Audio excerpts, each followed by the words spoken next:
now pleased to welcome Captain Russell Webster. Captain Russell Webster is the FEMA Region 1 Regional Commander overseeing the Northeast region.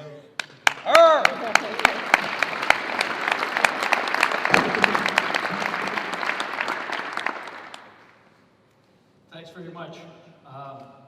I'm often asked these days by the media and other luminaries, what's the difference between this disaster and many others that my agency has been involved in? And General Hammond mentioned it, and I want to just put a sharper edge on it.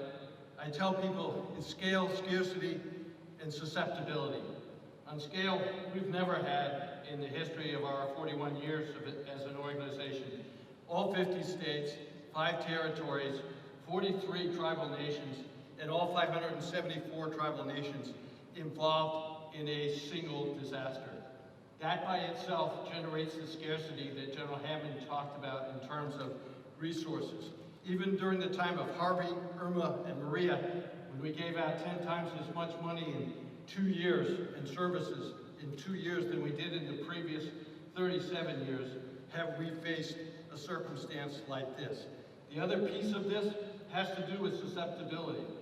Never before have we sent people, except the military, into a circumstance where they themselves are susceptible to the disaster that we're all facing.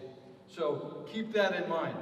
As a fellow historian, I will tell you, I did a little bit of research about the Spanish flu from 1918 and its connectivity to Boston. So I wanted you to have that and know that your moment in history, as defined by the last several weeks, is going to be monumental.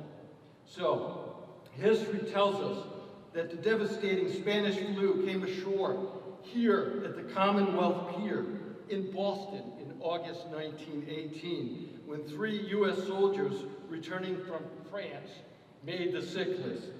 The Army Medical Department, one of the forerunners of the Urban Augmentation Medical Task Force, swiftly swung into action against this new and deadly unseen enemy.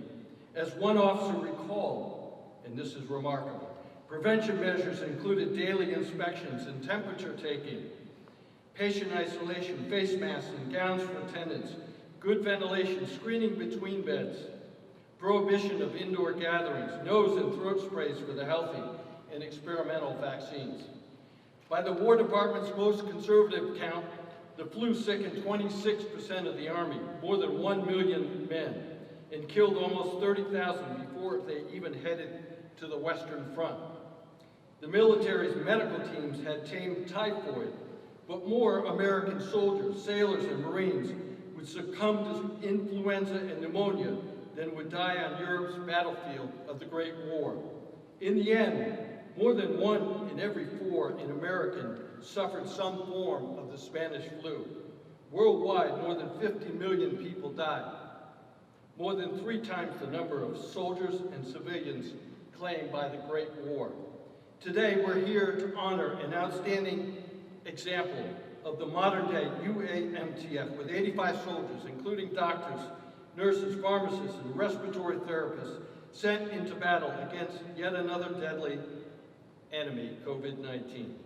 When we put out the call for more medical staff to bolster our healthcare capacity, one of the first to answer that call was UAMTF 801-1 from Fort Sheridan, Illinois. We know many of you left your own practices, jobs, and families to assist in this civilian effort. You mobilized quickly and fully and integrated into the operations at the alternate care site in the BCAC, so-called Boston Hope. And you did offer us hope. These professional team players also showed courage, strength, and tenacity, much as those military heroes did here in Boston more than a century ago. As a team, you treated more than 100 patients, no doubt preventing countless more fatalities. You carried on and persevered to complete your mission and add to your own distinguished history. While the ongoing efforts by federal, tribal, state, and local partners continue, we say goodbye to you. On behalf of a grateful nation, thank you and well done.